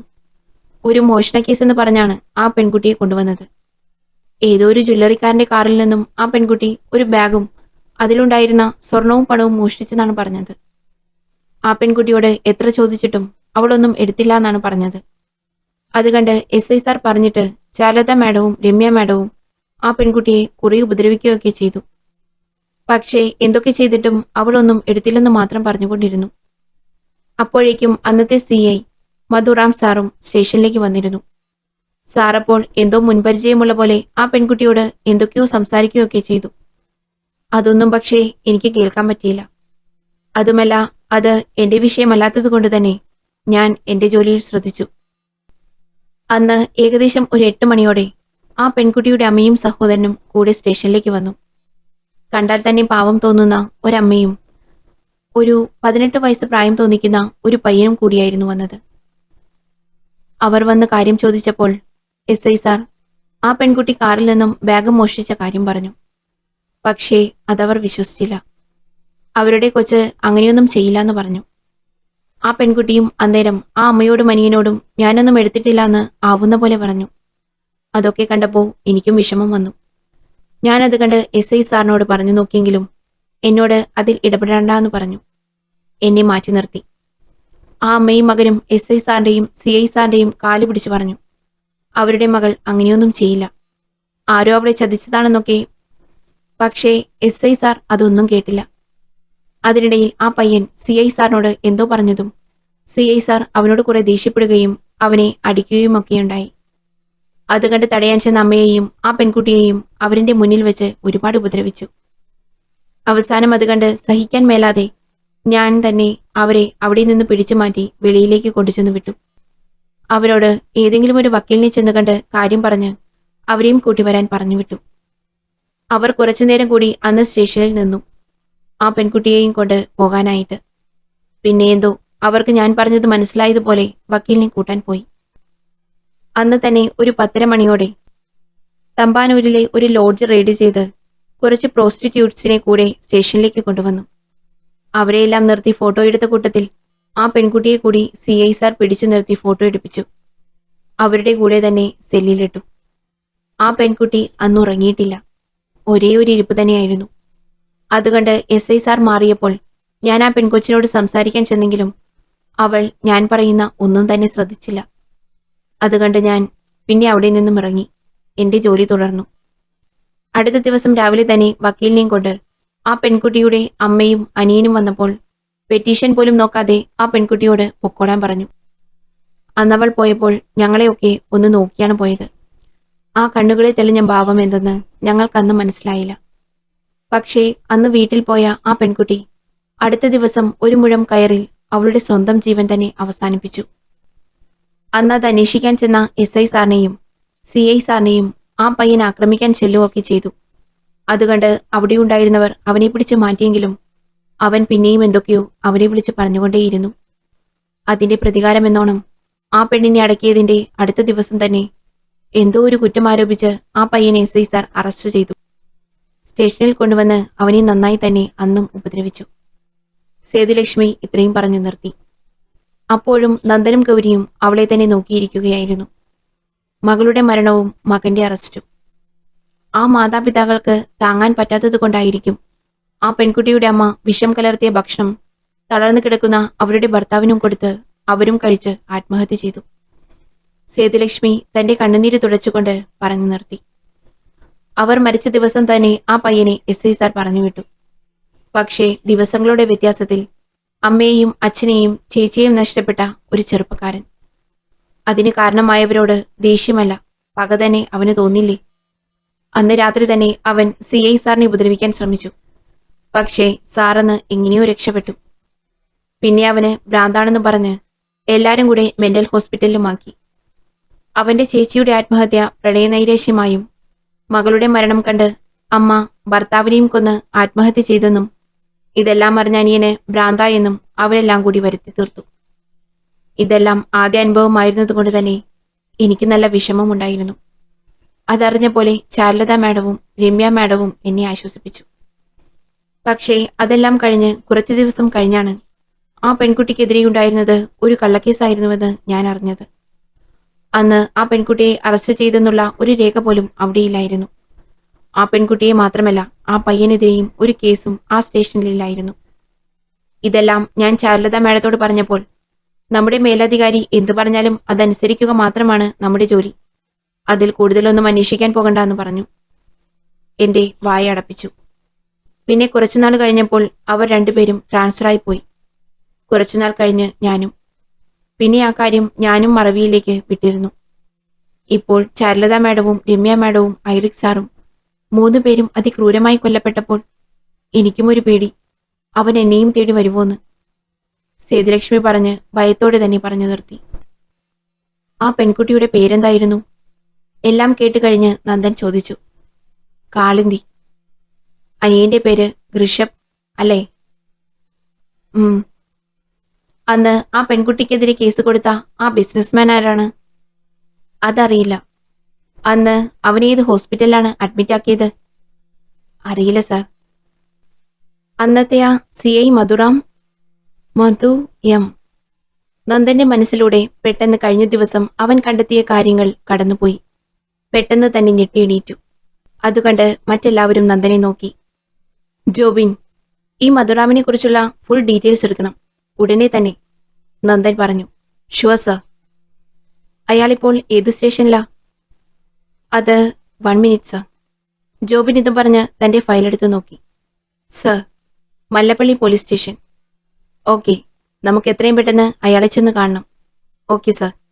നന്ദൻ പറഞ്ഞത് കേട്ട് ജോബിൻ പറഞ്ഞു. താങ്ക്സ് സേതുലക്ഷ്മി. സേതുലക്ഷ്മി ഞങ്ങൾക്കിപ്പോൾ വലിയൊരു ഹെൽപ്പാണ് ചെയ്തത്. നിങ്ങളെ ആ കൊലയാളി ഒന്നും ചെയ്യില്ല, അതിന് ഞാൻ സമ്മതിക്കില്ല. നിങ്ങൾക്ക് വേണ്ട പ്രൊട്ടക്ഷൻ തരാൻ IG-യോട് ഞാനിപ്പോൾ തന്നെ വിളിച്ചു പറഞ്ഞേക്കാം. നിങ്ങൾ പേടിക്കാതിരിക്കൂ. ആ പിന്നെ, ഇതിൽ എന്റെയും ഗൗരിയുടെയും നമ്പറുണ്ട്. നിങ്ങൾക്ക് എന്തെങ്കിലും സംശയമോ ആരെങ്കിലും നിങ്ങളെ ഫോളോ ചെയ്യുന്ന പോലെ തോന്നിയാലും ഞങ്ങളെ ആരെയും വിളിക്കണം. നന്ദൻ സേതുലക്ഷ്മിയോടായി പറഞ്ഞു. സർ, എത്ര നാളിങ്ങനെ ഞാനും എന്റെ കുടുംബവും പേടിച്ചു കഴിയണം? അധിക നാളൊന്നും വേണ്ടിവരില്ല. അതിനുള്ളിൽ ആ കൊലയാളിയെ ഞാൻ അറസ്റ്റ് ചെയ്തിരിക്കും. ഇത്രയും പറഞ്ഞ് നന്ദൻ അവിടെ നിന്നും ഇറങ്ങി. ആ കാളിന്തിയുടെ വീട് എവിടെയായിരുന്നു? വീടിന് വെളിയിലേക്ക് ഇറങ്ങി വന്ന ഗൗരി സേതുലക്ഷ്മിയോട് ചോദിച്ചു. അതന്ന് മെഡിക്കൽ കോളേജിന്റെ അടുത്ത് എവിടെയോ ആയിരുന്നു. സേതുലക്ഷ്മി പറഞ്ഞതും അത് കേട്ട് ഗൗരിയും അവരോട് യാത്ര പറഞ്ഞ് അവിടെ നിന്നും ഇറങ്ങി. അനീഷ്, തിരുവനന്തപുരം മെഡിക്കൽ കോളേജിന്റെ അടുത്തെവിടെയെങ്കിലും കാളിന്തി, ഋഷഭ് ഇങ്ങനെ രണ്ടുപേര് താമസമുണ്ടായിരുന്നോ എന്ന് അന്വേഷിക്കണം. അതുപോലെ സേതുലക്ഷ്മി പറഞ്ഞതെല്ലാം സത്യമാണോ എന്ന് കൂടി. കാറിലേക്ക് കയറിയപ്പോൾ ഗൗരി സേതുലക്ഷ്മിയെ തന്നെ നോക്കി തന്റെ കൂടെയുള്ളവരോട് പറഞ്ഞു, ഓക്കെ മാഡം. ഇതും പറഞ്ഞവർ കാറിലേക്ക് കയറിയതും സേതുലക്ഷ്മിയുടെ വീട്ടിൽ നിന്നും കാർ ദൂരേക്ക് അകന്നുപോയി. കുറച്ചു ദൂരം എത്തിയപ്പോഴേക്കും നന്ദന്റെ ഫോണിലേക്ക് ഒരു കോള് വന്നു. ഫോണിലെ നമ്പർ കണ്ടതും നന്ദൻ തന്റെ കാറ് റോഡ് സൈഡിലേക്ക് ഒതുക്കി നിർത്തി കോൾ അറ്റൻഡ് ചെയ്തു. Hello, yes Nandan. സർ, ഞാൻ ഏനാത്ത് പോലീസ് സ്റ്റേഷനിൽ നിന്നും SI ബിജുവാണ്. Oh yes Biju. ഏനാത്ത് സ്റ്റേഷനിലെ SI പറഞ്ഞ കാര്യങ്ങൾ കേട്ട് നന്ദന്റെ കണ്ണുകൾ വികസിച്ചു. സാർ പറഞ്ഞതുപോലെ ഇന്നലെയും ഇന്നുമായി ഏനാത്തിലെ കുറച്ച് സ്ഥലങ്ങളിലേക്ക് ഞാൻ കുറച്ച് കോൺസ്റ്റബിൾസിനെ അയച്ചിരുന്നു. അവരിൽ നിന്നും ചില ഇൻഫർമേഷൻസ് കിട്ടിയിട്ടുണ്ട്. അതുപോലെ സാറ് പറഞ്ഞ മഹീന്ദ്ര താർ ബ്ലാക്ക് കളർ ഈ ഏരിയയിൽ മൊത്തം 4 എണ്ണമുണ്ട്. അതിൽ 2 വാഹനങ്ങൾ ഈ ഒറ്റപ്പെട്ട് കിടക്കുന്ന വീടുകളിലുണ്ടെന്നാണ് അറിഞ്ഞത്. SI ബിജു പറഞ്ഞതും നന്ദന്റെ ചുണ്ടിലൊരു ചിരിമിന്നി. ഓക്കെ, ആ വീടുകളിൽ ആരൊക്കെയാണ് താമസം? എത്ര നാളായി അവിടെ അവർ താമസം തുടങ്ങിയിട്ട്? അത് സാർ, ഞാൻ അന്വേഷിക്കാൻ പറഞ്ഞിട്ടുണ്ട്. ഇങ്ങനെ എന്തെങ്കിലും കണ്ടാൽ സാറിനെ അറിയിക്കണമെന്ന് പറഞ്ഞതുകൊണ്ട് പറഞ്ഞതാ. നന്ദൻ ചോദിച്ചത് കേട്ട് ബിജു പറഞ്ഞു. ആ ഓക്കെ, ഈ കാര്യം ഇപ്പോൾ വേറെ ആരോടും പറയണ്ട. പിന്നെ ആ 2 വീടുകളും നമ്മുടെ കൺട്രോളിലായിരിക്കണം. അവിടെ ഇപ്പോൾ ആരൊക്കെയുണ്ട്? പുറത്തു നിന്നും ആരെങ്കിലും അവിടേക്ക് വരുന്നുണ്ടോ? ഉണ്ടെങ്കിൽ അവർ ആരൊക്കെ എന്നെല്ലാം ചെക്ക് ചെയ്യണം. ഞങ്ങൾ ഇന്ന് തന്നെ അവിടെ എത്താം. നന്ദൻ ഇതും പറഞ്ഞ് ഫോൺ കട്ട് ചെയ്തു. നമ്മുടെ നിഗമനങ്ങളെല്ലാം ശരിയാകുന്ന പോലെ ഏനാത്തിൽ നിന്നും കുറച്ചു മാറിയുള്ള ഒരു ഗ്രാമത്തിൽ നമ്മൾ ഐഡന്റിഫൈ ചെയ്ത വാഹനമുണ്ടെന്ന്. ഒന്ന് പോയി നോക്കാം, നന്ദൻ കൂടെയുള്ളവരോട് പറഞ്ഞു. Sure sir. കൂടെയുള്ളവർ പറഞ്ഞതും ഏനാത്തിലേക്ക് നന്ദൻ വണ്ടി തിരിച്ചു. ഏകദേശം 5 മണിയോടെ നന്ദനും ഗ്യാങ്ങും ഏനാത്ത് ടൗണിലെത്തി. അവിടെ അപ്പോൾ അവരെ കാത്തുന്ന പോലെ ഏനാത്ത് സ്റ്റേഷനിലെ SI ബിജുവും 2 കോൺസ്റ്റബിൾസും ഉണ്ടായിരുന്നു. I am ACP Nandakishore. SI ബിജുവിന് കൈകൊടുത്തുകൊണ്ട് നന്ദൻ പറഞ്ഞു. ഞാനാണ് സാറിനെ വിളിച്ചത്. ഓക്കെ, എവിടെയാണ്? ഇവിടുന്ന് കുറച്ചുള്ളിലോട്ട് പോകണം സർ. ആ വീട്ടിലുള്ളവരെ കുറിച്ച് എന്തെങ്കിലും? നന്ദൻ ചോദിച്ചതും ഒരു വീട്ടിൽ ഒരാൾ മാത്രമേ താമസമുള്ളൂ. 2ാമത്തെ വീട്ടിൽ ഒരു ഹസ്ബൻഡ് ആൻഡ് വൈഫാണ് താമസം. അവർ കഴിഞ്ഞ കുറേ വർഷങ്ങളായി അവിടെ തന്നെയാണ് താമസം. എന്തൊക്കെയോ കൃഷിയും മറ്റുമുണ്ട് അവർക്ക്. നാട്ടുകാർക്കും അവരെപ്പറ്റി നല്ല അഭിപ്രായമാണ്. ഓക്കെ, ദെൻ ആദ്യത്തെ ആ ഒറ്റയാൾ വീട്. ആദ്യത്തെ വീട്ടിലെ ആളെപ്പറ്റി ആർക്കും അങ്ങനെ അറിയില്ല സർ. അയാൾ അവിടെ താമസം തുടങ്ങിയിട്ട് അധികമൊന്നുമായില്ല. നാട്ടുകാരുമായിട്ട് വലിയ സഹകരണമൊന്നുമില്ല. അയാളെ അങ്ങനെ ആ വീട്ടിൽ അധികം കാണാറില്ലെന്നാണ് അറിയാൻ കഴിഞ്ഞത്. എന്നാ അവനെ ഒന്ന് കണ്ടുകളയാം. ബിജു പറഞ്ഞു നിർത്തിയതും നന്ദൻ പറഞ്ഞു. ഓക്കെ സർ, ഞങ്ങൾ ആദ്യം പോകും. സാർ പുറകെ വന്നാൽ മതി. ഓക്കെ. ബിജു പറഞ്ഞത് കേട്ട് നന്ദൻ പറഞ്ഞതും SI ബിജു തന്റെ വാഹനത്തിൽ കയറി. ഒപ്പം നന്ദൻ അവന്റെ സ്കോർപിയോയിലും ബിജുവിന്റെ ജീപ്പ് മുൻപിലും നന്ദന്റെ ജീപ്പ് പുറകിലുമായി ടൗണിൽ നിന്നും യാത്ര തിരിച്ചു. രാത്രി 7 മണിയോടെ അവരെല്ലാം ആ ഒറ്റപ്പെട്ട വീടിന് മുന്നിലേക്കെത്തി. റോഡിൽ വാഹനങ്ങൾ ഒതുക്കി അവർ ആ ചുറ്റുപാടുമൊന്ന് നിരീക്ഷിച്ചു. നേരം ഇരുട്ടിയെങ്കിലും നിലാവിന്റെ നല്ല വെളിച്ചം അവിടെ മുഴുവനുമുണ്ടായിരുന്നു. റോഡിന് താഴെയായി ആരോ കൃഷി ചെയ്യുന്ന നിരവധി വാഴകളും മറ്റുമുണ്ടായിരുന്നു. റോഡിൽ നിന്നും അല്പം കയറി ഓടിട്ട ഒരു കൊച്ചു വീട്. റോഡിൽ നിന്നും വീട്ടിലേക്ക് ഒരു വണ്ടിക്ക് കയറാനുള്ള പാതയുണ്ട്. അവർ അതുവഴി മുന്നോട്ട് നടന്നു. മുന്നോട്ടുള്ള വഴി മുഴുവൻ ചപ്പുചവറുകൾ കൊണ്ട് നിറഞ്ഞു കിടക്കുമായിരുന്നു. വീടിനുള്ളിലാണെങ്കിൽ വെളിച്ചവുമില്ല. അതുകൊണ്ട് തന്നെ എല്ലാവരും അവരുടെ മൊബൈൽ ഫോണിലെ ഫ്ലാഷ് ലൈറ്റ് ഓൺ ചെയ്തു. സർ, ഇവിടെ മനുഷ്യവാസമുള്ളതുപോലെ തോന്നുന്നില്ലല്ലോ. ചുറ്റും നോക്കിക്കൊണ്ട് ജോബിൻ നന്ദനോട് പറഞ്ഞു. പക്ഷേ നമുക്ക് വേണ്ട എന്തോ ഒന്നിവിടെയുണ്ടെന്ന് എന്റെ മനസ്സ് പറയുന്നു. നന്ദൻ പറഞ്ഞു നിർത്തിയതും പെട്ടെന്ന് ആ വീടിന്റെ അടുത്ത് നിന്നും ഒരു മൊബൈൽ റിങ് കേട്ടു. ഒരു നിമിഷം എല്ലാവരും ഒന്ന് ഭയന്നെങ്കിലും പെട്ടെന്ന് തന്നെ അവർ സമനില വീണ്ടെടുത്തു. നന്ദനും ഗൗരിയും അവരുടെ ടീമും SI ബിജുവും തങ്ങളുടെ കയ്യിലെ പിസ്റ്റൾ എടുത്ത് ലോഡ് ചെയ്തു. മൊബൈൽ ശബ്ദം കേട്ട ഭാഗത്തേക്ക് നടന്നു. അങ്ങനെ അവർ എത്തിയത് വീടിനോട് ചേർന്നുള്ള ഒരു ഷെഡിലാണ്. ഒറ്റ നോട്ടത്തിൽ അതൊരു കാർ ഷെഡ് പോലെ തോന്നിച്ചു. അപ്പോഴേക്കും ആ ഫോൺ ശബ്ദം നിലച്ചിരുന്നു. നന്ദൻ ഫ്ലാഷ് ലൈറ്റിന്റെ വെട്ടത്തിൽ ഉള്ളിലോട്ട് കയറാൻ തുടങ്ങിയതും അകത്തു നിന്ന് ഒരു ഞെരുക്കം കേട്ടു. അത് കേട്ടതും നന്ദൻ പെട്ടെന്ന് തന്നെ അകത്തേക്ക് കടന്നു. സൂക്ഷിച്ചു നോക്കിയതും ഒരാളെ അവിടെ കെട്ടിയിട്ടേക്കുന്നത് പോലെ നന്ദന് തോന്നി. അതുകണ്ട് അവൻ അവിടേക്ക് ചെന്നു. അയാളെ പിടിച്ചെണീപ്പിച്ച് ആ ഷെഡിന്റെ പുറത്തേക്ക് കൊണ്ടുവന്നു. അപ്പോഴും മറ്റുള്ളവർ അയാൾക്ക് നേരെ തോക്ക് ചൂണ്ടി തന്നെ നിൽക്കുമായിരുന്നു. സർ, ഇത് കോൺസ്റ്റബിൾ സഹദേവനാണ്. ഇയാളാണ് ഈ വീടിന്റെ കാര്യം എന്നെ അറിയിച്ചത്. നന്ദൻ പുറത്തേക്ക് കൊണ്ടുവന്ന അയാളെ കണ്ടതും SI ബിജു പറഞ്ഞു. അത് കേട്ട് നന്ദൻ തോക്കരയിൽ വെച്ച് പെട്ടെന്ന് തന്നെ കോൺസ്റ്റബിളിന്റെ വായിലെ തുണിയും കയ്യിലെ കെട്ടുമഴിച്ചു. സർ, സർ, അവൻ രക്ഷപ്പെട്ടു സർ. എന്നെ അടിച്ചിട്ട് അവൻ രക്ഷപ്പെട്ടു സർ. വായിൽ നിന്നും തുണിയെടുത്ത് മാറ്റിയപ്പോൾ ആ കോൺസ്റ്റബിൾ അവരോട് പറഞ്ഞു. എങ്ങനെ? നന്ദൻ സംശയത്തോടെ ചോദിച്ചു. അത് സർ, ഞാനിവിടെ അടുത്തുള്ളവരോടൊക്കെ ഇവിടെ താമസിക്കുന്നവനെ പറ്റി ചോദിച്ചെങ്കിലും ആർക്കും ഒന്നും അറിയില്ലായിരുന്നു. അതുകൊണ്ട് ഒരു വഴിപോക്കനെ പോലെ ഞാനിവിടെ വന്ന് അല്പം വെള്ളമൊക്കെ മേടിച്ചു കുടിച്ചു. ഒരു സൗഹൃദത്തോടെ കാര്യങ്ങൾ ചോദിക്കാമെന്നാണ് കരുതിയത്. പക്ഷേ ചോദിച്ചു തുടങ്ങിയതും അവൻ എന്തോ എടുത്ത് എന്റെ തലക്കിട്ട് ഒറ്റടിയായിരുന്നു. പിന്നെ എന്നെ എടുത്ത് ഇവിടെ ഇട്ട ശേഷം എന്തൊക്കെയോ എടുത്ത് അവൻ ഇവിടെ നിന്നും പോയി സർ. കോൺസ്റ്റബിൾ അവരോട് പറഞ്ഞതും എല്ലാവരും നിരാശയോടെ അവിടെ തന്നെയിരുന്നു. ആരു കണ്ടാലും പറയും താനൊരു വഴിപോക്കനാണെന്ന്. എവിടെന്ന് കിട്ടിയടോ?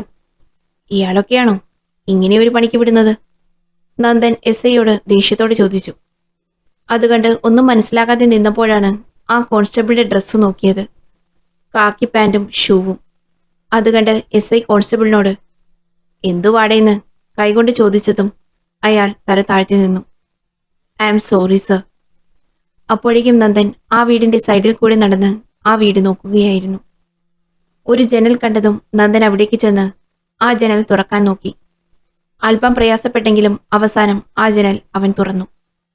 ആ വിടവിലൂടെ അകത്തേക്ക് നോക്കിയപ്പോൾ അതൊരു മുറിയാണെന്നും ആ മുറിയുടെ ഒരു വശത്തായി ഭിത്തിയിൽ എന്തൊക്കെയോ എഴുതിയേക്കുന്ന പോലെയും അവൻ കണ്ടു. മുറിക്കകം ഇരുട്ടായതുകൊണ്ട് തന്നെ അത് എന്താണെന്ന് അവന് മനസ്സിലായില്ല. അതെന്തെന്നറിയാനുള്ള ആകാംക്ഷയോടെ നന്ദൻ ആ ജനൽ അടച്ചു വീണ്ടും മുന്നോട്ട് നടന്നു. അങ്ങനെ അവസാനം ആ വീടിന്റെ അടുക്കളയുടെ അടുത്തായി എത്തി. പുറത്തുനിന്നും പൂട്ടിയ അടുക്കളയായിരുന്നുവെങ്കിലും കാലപ്പഴക്കം കൊണ്ട് നന്ദനൊന്ന് തൊട്ടപ്പോഴേക്കും ആ വാതിൽ ചെറിയൊരു ശബ്ദത്തോടെ അടർന്നു വീണു. ആ ശബ്ദം കേട്ട് മറ്റുള്ളവരും അവിടേക്ക് വന്നു. അപ്പോഴേക്കും അടുക്കള വാതിൽ വഴി നന്ദനകത്തേക്ക് പ്രവേശിച്ചു. ഒത്തിരി നാൾ പൂട്ടിയിട്ട ഒരു വീട് പോലെ ആ അടുക്കളയിൽ മുഴുവൻ ചുക്കിലി വലകളായിരുന്നു. അതെല്ലാം മാറ്റി അകത്തേക്ക് നടന്നതും അടുപ്പിന്റെ ഭാഗം മാത്രം ചുക്കിലിയില്ലാതെ കിടക്കുന്നത് കണ്ട് അവൻ അടുത്ത മുറിയിലേക്ക് കയറാൻ തുടങ്ങിയതും നന്ദന് അവിടെ എന്തോ ഒരു സ്മെല്ല് വ്യത്യാസം പോലെ തോന്നി. ആ കരണ്ടൊക്കെ ഉണ്ടായിരുന്നെങ്കിൽ നമ്മളെന്തിനാ ഈ ഇരുട്ടത്ത് നിൽക്കുന്നത്? SI ബിജുവിന്റെ കൂടെയുള്ള ഒരു കോൺസ്റ്റബിൾ ഇതും പറഞ്ഞ് അവിടെയുണ്ടായിരുന്ന ലൈറ്റിന്റെ സ്വിച്ച് ഓണാക്കാൻ പോയതും നോ, നന്ദൻ പെട്ടെന്ന് അലറിയതും ഒരുമിച്ചായിരുന്നു. അത് കേട്ട് ആ കോൺസ്റ്റബിൾ ലൈറ്റ് ഇടാനായി ഉയർത്തിയ കൈ പെട്ടെന്ന് പിൻവലിച്ചു. അതോടൊപ്പം മറ്റുള്ളവരും പേടിച്ചു പോയിരുന്നു. അവർ നന്ദനെ നോക്കിയതും നന്ദൻ അവരോട് അവിടെ തന്നെ നിൽക്കാൻ പറഞ്ഞ് അടുപ്പിന്റെ ഭാഗത്തേക്ക് പതിയെ നടന്നു. അവിടെ ചെന്ന് നോക്കിയതും കുക്കിംഗ് ഗ്യാസിന്റെ മണം അധികമായി നന്ദന്റെ മൂക്കിലേക്ക് അടിച്ചു കയറി. അത് കണ്ട് നന്ദൻ ഗ്യാസ് കുറ്റി കണ്ടുപിടിച്ച് അത് ഓഫ് ചെയ്തു.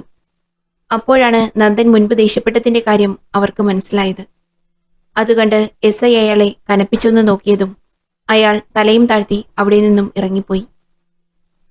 ഇവിടെ ഇപ്പോൾ നിൽക്കുന്നത് സേഫല്ല, നമുക്ക് കുറച്ചു കഴിഞ്ഞ് കയറാം.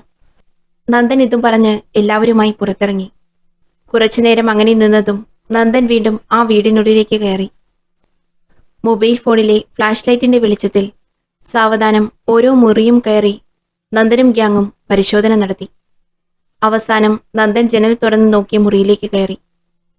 ഫ്ലാഷ് ലൈറ്റിന്റെ വെളിച്ചത്തിൽ അവിടുത്തെ കാഴ്ച കണ്ട് നന്ദൻ അതിശയത്തോടെ നിന്നു.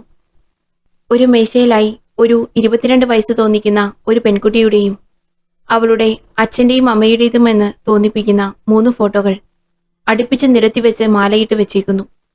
അതിനു മുന്നിലായി തിരികെട്ടൊരു വിളക്കുമുണ്ട്. അത് നോക്കി നിന്ന നന്ദന്റെ മുന്നിലെ ഭിത്തിയിൽ എന്തൊക്കെയോ കുത്തിക്കുറിച്ച് വെച്ചേക്കുന്നത് കണ്ടു. അവനത് മുഴുവനായി നിരീക്ഷിച്ചു. ശേഷം മറ്റൊരു വശത്തേക്ക് വന്നപ്പോൾ ആ ഭിത്തിയിലായി കൊല്ലപ്പെട്ട 3 പേരുടെയും ഫോട്ടോകളിൽ റെഡ് മാർക്ക് കൊണ്ട് വെട്ടിയിട്ടേക്കുന്നതും നന്ദൻ ശ്രദ്ധിച്ചു. ഒപ്പം ആ 3 ഫോട്ടോകളുടെ അടുത്തായി പിൻ ചെയ്ത് വെച്ചിരിക്കുന്ന അടുത്ത ഫോട്ടോയും. ജോബിൻ, ജോബിൻ, നാലാമത്തെ ഫോട്ടോ കണ്ട് നന്ദൻ പെട്ടെന്ന് പുറത്തേക്ക് നോക്കി വിളിച്ചതും ജോബിൻ പെട്ടെന്ന് അകത്തേക്ക് വന്നു. CI മധുറാമിന്റെ ഫോട്ടോ കയ്യിലുണ്ടോ? നന്ദൻ ചോദിച്ചു. No sir. ജോബിൻ പറഞ്ഞതും നന്ദൻ പെട്ടെന്ന് ആ ചുവരിലുണ്ടായിരുന്ന ഫോട്ടോ തന്റെ മൊബൈലിലേക്ക് പകർത്തി. തനിക്ക് ഫേസ്ബുക്കില്ലേ? Yes sir. എങ്കിൽ അതിൽ CI മധുറാമിന്റെ ഫോട്ടോ ഉണ്ടെന്ന് നോക്ക്, വേഗം. ഇതും പറഞ്ഞ് നന്ദൻ വേഗത്തിൽ ആ വീട്ടിൽ നിന്നും പുറത്തേക്കിറങ്ങാൻ തുടങ്ങിയപ്പോഴാണ് നന്ദന്റെ ശ്രദ്ധയിൽ അത് പെട്ടത്. അവൻ അതും നോക്കി വേഗത്തിൽ വീടിന് പുറത്തേക്ക് വന്നു. ബിജു, നന്ദൻ വിളിച്ചു. സർ. ഈ വീട് ഇന്നു മുതൽ പോലീസിന്റെ നിരീക്ഷണത്തിലായിരിക്കണം. ഇവിടേക്ക് ആര് വന്നാലും പോയാലും നമ്മൾ അറിഞ്ഞിരിക്കണം. ആ പിന്നെ ഇതുപോലെയുള്ളവന്മാരല്ലാതെ ബോധമുള്ള ആരെങ്കിലും വേണം ഡ്യൂട്ടിക്കിടാൻ. നന്ദൻ നേരത്തെ ഉണ്ടായിരുന്ന കോൺസ്റ്റബിളിനെ നോക്കി പറഞ്ഞു. ഓക്കെ സർ, ഞാൻ വേണ്ടതുപോലെ ചെയ്തോളാം, ബിജു പറഞ്ഞു. സർ, മധുറാമിന്റെ ഫോട്ടോ കിട്ടി. ഇതും പറഞ്ഞ് ജോബിൻ ഫോണുമായി നന്ദന്റെ അടുത്തേക്ക് വന്നു. ഫേസ്ബുക്കിൽ നിന്നും കിട്ടിയ ഫോട്ടോ നന്ദനെ കാണിച്ചു. കൊലയാളി അകത്തെ മുറിയിൽ ഒട്ടിച്ചേക്കുന്ന ഫോട്ടോയും ജോബിൻ ഫേസ്ബുക്കിൽ നിന്നും എടുത്ത ഫോട്ടോയും സെയിം. അപ്പോൾ അവന്റെ അടുത്ത ഇര CI മധുറാമാണ്. ജോബിൻ, അന്ന് പറഞ്ഞ ലിസ്റ്റിൽ മധുറാമിന്റെ പേരില്ലായിരുന്നോ? നന്ദൻ ടെൻഷനോടെ ജോബിനോട് ചോദിച്ചു. യെസ് സർ, ഞാൻ പറഞ്ഞിരുന്നു. പക്ഷേ സാർ എടുത്ത് ചോദിക്കാത്തത് കൊണ്ടാണ് പിന്നെ CI സാറിനെ കുറിച്ച് പറയാതിരുന്നത്. ഓക്കെ. മധുറാം ഇപ്പോൾ മല്ലപ്പള്ളി സ്റ്റേഷനിലല്ലേ? അതെ സർ. ജോബിൻ പറഞ്ഞതും അത് കേട്ട് നന്ദൻ ഫോണുമായി പുറത്തേക്കിറങ്ങി. ഫോൺ കോണ്ടാക്റ്റിൽ നിന്നും കമ്മീഷണറുടെ നമ്പർ എടുത്തു, ഡയൽ ചെയ്തു. ഹലോ സർ, ഞാൻ നന്ദനാണ്. സർ, മല്ലപ്പള്ളി സ്റ്റേഷനിലെ CI മധുറാമിനെ എത്രയും പെട്ടെന്ന് എനിക്ക് ലൈനിൽ കിട്ടണം. അത് ഞാൻ പറയാം sir, it's very urgent. Okay sir. Nandan ഇത്രയും പറഞ്ഞ് കോൾ കട്ട് ചെയ്തു. അവന്റെ ടീമിൽ ഒരുവനുമായി പുറത്തേക്കിറങ്ങി. തന്റെ സ്കോർപിയോയിൽ കയറാൻ തുടങ്ങിയതും നന്ദന്റെ ഫോൺ റിംഗ് ചെയ്തു. Sir. What? Oh shit. Sir, അയാളുടെ നമ്പർ വല്ലതും? ഷേ. സർ, മധുറാമിന്റെ വീട് എവിടെയാണെങ്കിലും നമ്മുടെ ഫോഴ്സിനെ അവിടേക്ക് അയക്കണം. സംശയകരമായി ആരെ ആ പരിസരത്ത് കണ്ടാലും അവരെ ചെക്ക് ചെയ്യണം. എല്ലാ പോലീസ് സ്റ്റേഷനിലേക്കും ടോളിലും ചെക്ക് പോസ്റ്റിലും മധുറാമിന്റെ ഫോട്ടോ ഇപ്പോൾ തന്നെ അയക്കണം. എവിടെ വെച്ച് മധുറാമിനെ കണ്ടാലും കസ്റ്റഡിയിലെടുക്കണം. അടുത്ത 4 മണിക്കൂറിനുള്ളിൽ മധുറാമിനെ നമുക്ക് കണ്ടെത്തിയേ പറ്റൂ. സർ, കൊലയാളിയുടെ അടുത്ത ടാർഗറ്റ് അയാളാണ്. നാളെ നേരം പുലരുന്നതുവരെ നോക്കി നിന്നാൽ മധുറാമിനെ ചിലപ്പോൾ നമുക്ക് ജീവനോടെ കിട്ടിയെന്ന് വരില്ല. നോ സർ, നാളെ ഏപ്രിൽ 4 അവന്റെ ദിവസം, കൊലയാളിയുടെ ദിവസം. നന്ദൻ പറഞ്ഞു നിർത്തിയതും എല്ലാവരും പരസ്പരം നോക്കി. ഏപ്രിൽ 4. ഈ സമയം ഒരു റിസോർട്ടിന് മുന്നിലേക്ക് താർ ജീപ്പ് വന്നു നിന്നു. കറുത്ത മാസ്ക് വെച്ചവൻ അവന്റെ വാച്ചിലെ സമയവും നോക്കി നിന്നു. എന്നാൽ ഇതൊന്നും അറിയാതെ CI മധുറാം ആ റിസോർട്ടിലെ ഒരു കോട്ടേജിൽ പാട്ടും പാടി കുളിച്ചുകൊണ്ടിരിക്കുകയായിരുന്നു. അവന്റെ അവസാനത്തെ കുളി. ബിജു. സർ. ഇവിടെ നോക്കിക്കൊള്ളണം. Yes sir. ബിജു സല്യൂട്ട് ചെയ്തുകൊണ്ട് പറഞ്ഞതും അത് കണ്ട് നന്ദൻ എല്ലാവരെയും ഒന്ന് നോക്കി തന്റെ സ്കോർപിയോയിലേക്ക് കയറി. അപ്പോൾ തന്നെ നന്ദന്റെ ഫോണിലേക്ക് കമ്മീഷണർ മധുറാമിന്റെ നമ്പർ അയച്ചു എന്നുള്ളതിന്റെ നോട്ടിഫിക്കേഷൻ വന്നു. ഗൗരി, സൈബർ സെല്ലിലെ ത്രിലോകിനെ വിളിക്കണം. എന്നിട്ട് ഈ നമ്പർ എവിടെ വെച്ചാണ് ഓഫായതെന്ന് അറിയണം. നന്ദൻ ഇതും പറഞ്ഞ് തന്റെ ഫോൺ ഗൗരിയുടെ കയ്യിലേക്ക് കൊടുത്ത ശേഷം കാർ മുന്നോട്ടെടുത്തു. ഗൗരി അപ്പോൾ തന്നെ സൈബർ സെല്ലിലേക്ക് വിളിച്ച് കാര്യം പറഞ്ഞു. ഓക്കെ, ത്രിലോക് പെട്ടെന്ന് വേണം. ഇത്രയും പറഞ്ഞ് ഗൗരി തന്റെ ഫോൺ കട്ട് ചെയ്തു. നന്ദന്റെ ഫോൺ തിരിച്ചു കൊടുക്കാൻ നേരമാണ് ഫോണിലെ വാൾപേപ്പർ ഗൗരി ശ്രദ്ധിച്ചത്. ഗൗരി അമ്മമോളെ എടുത്ത് ചിരിച്ചുകൊണ്ട് നിൽക്കുന്ന ഒരു ഫോട്ടോ ആയിരുന്നു വാൾപേപ്പർ. അതിൽ അമ്മമോൾക്ക് 2 വയസ്സാണ് പ്രായം. അവൾ അത് കണ്ട് നന്ദനെ നോക്കിയെങ്കിലും അവന്റെ ശ്രദ്ധ മുഴുവൻ കാർ ഓടിക്കുന്നതിലായിരുന്നു. അതുകൊണ്ട് തന്നെ ഫോൺ അവളുടെ കയ്യിൽ തന്നെ വെച്ചു. അവളും പുറത്തേക്ക് നോക്കിയിരുന്നു. കുറച്ചു സമയം കഴിഞ്ഞപ്പോൾ ടീമിലെ അനീഷിന്റെ ഫോൺ റിംഗ് ചെയ്തതും അവൻ ആ കോൾ അറ്റൻഡ് ചെയ്തു. ഹലോ. ഓ ഓക്കെ. ഏത് ഹോസ്പിറ്റലിലായിരുന്നു? ആ ഓക്കെ താങ്ക് യു. ഇത്രയും പറഞ്ഞ് അനീഷ് കോൾ കട്ട് ചെയ്തു. മാഡം, സേതുലക്ഷ്മി പറഞ്ഞത് മുഴുവൻ സത്യമാണ്. കാടന്തിയും ഋഷഭും അച്ഛനും അമ്മയും അവിടെ താമസിച്ചിരുന്നു. ഇപ്പോൾ അവർ ജീവനോടെയില്ല. ഋഷഭിനെ ഹോസ്പിറ്റലിലേക്ക് മാറ്റിയ ശേഷം അവന്റെ വിവരമൊന്നും ഇല്ലെന്നാണ് അറിയാൻ കഴിഞ്ഞത്. അനീഷ് പറഞ്ഞതും നന്ദനും ഗൗരിയും സംശയത്തോടെ നോക്കി. ഏത് ഹോസ്പിറ്റലിൽ? അത് കോവളം ബീച്ചിനടുത്തുള്ള ഒരു ഹോസ്പിറ്റലിൽ. നന്ദൻ ചോദിച്ചതും അനീഷ് പറഞ്ഞു. ഇപ്പോൾ തന്നെ കോവളം പോലീസ് സ്റ്റേഷനിൽ വിളിച്ച് ആ ഹോസ്പിറ്റലിൽ ഋഷഭ് ഉണ്ടോയെന്ന് ചെക്ക് ചെയ്യാൻ പറയണം, ഗൗരി പറഞ്ഞു. Okay madam. ഇതും പറഞ്ഞ് അനീഷ് തന്റെ ഫോൺ എടുത്ത് ആരെയോ വിളിച്ചു. ആ സമയം തന്നെ ഗൗരിയുടെ ഫോണിലേക്കും ഒരു കോള് വന്നു. ഹലോ ത്രിലോക്, മാഡം തന്ന നമ്പർ ട്രാക്ക് ചെയ്തു.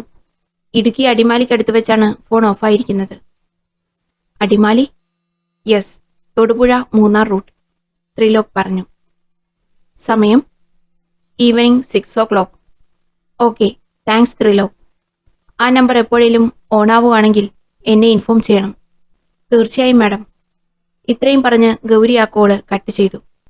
നന്ദൻ, മധുരാമിന്റെ ഫോൺ ഓഫായിരിക്കുന്നത് അടിമാലിക്കടുത്ത് വെച്ചാണ്. സോ ഗൗരി പറഞ്ഞതും നന്ദൻ കാറ് റോഡ് സൈഡിലാക്കി ഒതുക്കി നിർത്തിയ ശേഷം ഗൗരിയെ നോക്കി. അടിമാലി? ഇതും പറഞ്ഞ് നന്ദൻ എന്തോ ആലോചിച്ചിരുന്നു. ഈ അടിമാലിക്കടുത്തുള്ള ടൂറിസ്റ്റ് പ്ലേസ് ഏതൊക്കെയാണ്? നന്ദൻ കൂടെയുള്ളവരോട് ചോദിച്ചു. മൂന്നാർ അവിടം ഫേമസ് ആണ് സർ, അനീഷ് പറഞ്ഞു. അത് കേട്ട് എന്തോ ഒന്ന് ആലോചിച്ചുകൊണ്ട് ഗൗരിയുടെ കയ്യിൽ നിന്നും നന്ദൻ ഫോൺ വാങ്ങി കമ്മീഷണറെ വിളിച്ചു. സർ. യെസ് നന്ദൻ, എന്തായി? പറയാം സർ. അതിനു മുമ്പ് CI മധുരാമിന്റെ വീട്ടിലേക്ക് ഫോഴ്സിനെ അയച്ചിരുന്നു. യെസ്, അയച്ചു. പക്ഷേ അയാൾ അവിടെയില്ല. എന്നാലും അവരോട് ഇന്നവിടെ സ്റ്റേ ചെയ്യാൻ പറഞ്ഞിട്ടുണ്ട്. ഓക്കെ. ആ പിന്നെ സർ, അവിടെ വേറെ ആരാ ഉള്ളത്? വീട്ടിലിപ്പോൾ മധുരാമിന്റെ വൈഫും പിള്ളേരും പിന്നെ അയാളുടെ പാരൻസുമാണുള്ളത്. ആ നന്ദൻ, മധുറാം ഒരു കേസിന്റെ കാര്യത്തിന് ഇടുക്കിക്ക് പോകുവാണെന്ന് പറഞ്ഞാണ് വീട്ടിൽ നിന്നും ഇറങ്ങിയിരിക്കുന്നത്, കമ്മീഷണർ പറഞ്ഞതും. ഓ, 2 ദിവസത്തെ ലീവ് എടുത്ത് കേസ് അന്വേഷിക്കാൻ ഇടുക്കിക്ക് പോകണമെങ്കിൽ, മൊബൈൽ ഫോൺ ഓഫ് ചെയ്ത് പോകണമെങ്കിൽ അതിന് പിന്നിലെന്തോ ഒന്നുണ്ടല്ലോ സർ, നന്ദൻ അത് കേട്ട് ആലോചനയോടെ പറഞ്ഞു. യെസ് നന്ദൻ, എനിക്കും അങ്ങനെ തന്നെയാണ് തോന്നുന്നത്. ഞാൻ സ്റ്റേഷനിൽ അന്വേഷിച്ചപ്പോൾ ഇടുക്കിക്ക് പോകേണ്ട കേസുകളൊന്നും തന്നെ ഇല്ലെന്നാണ് അറിയാൻ കഴിഞ്ഞത്. പ്രിയ കൂട്ടുകാരെ, ഈ കഥയുടെ അവസാന ഭാഗവുമായി നമുക്ക് നാളെ വീണ്ടും കാണാം. കഥ നിങ്ങൾക്ക് ഇഷ്ടമാകുന്നുണ്ടെങ്കിൽ ചാനൽ ഒന്ന് സബ്സ്ക്രൈബ് ചെയ്യണേ, കൂടെ ഒരു ലൈക്കും കൂടി. Thank you.